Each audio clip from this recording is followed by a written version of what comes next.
Excuse me!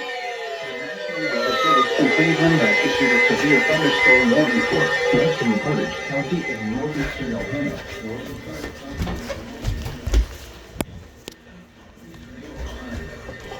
What the fuck?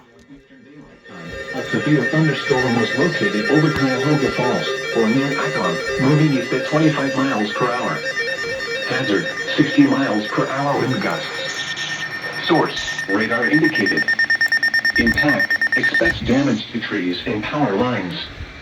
Locations impacted include Akron, Ravenna, Cuyahoga Falls, Kent, Hudson, Talmadge, Streetsboro, Mogador, Manaway, Stowe, Brimfield, Fairlawn, Randolph, Monroe Falls, Atwater, Edinburgh, Silver Lake, Boston Heights, Peninsula, and Brady Lake.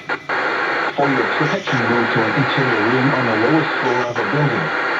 Repeating, a severe thunderstorm warning has been issued until 4:15 p.m. Eastern Daylight Time for the following counties in Ohio: Portage and Summit. Ouch. What the fuck?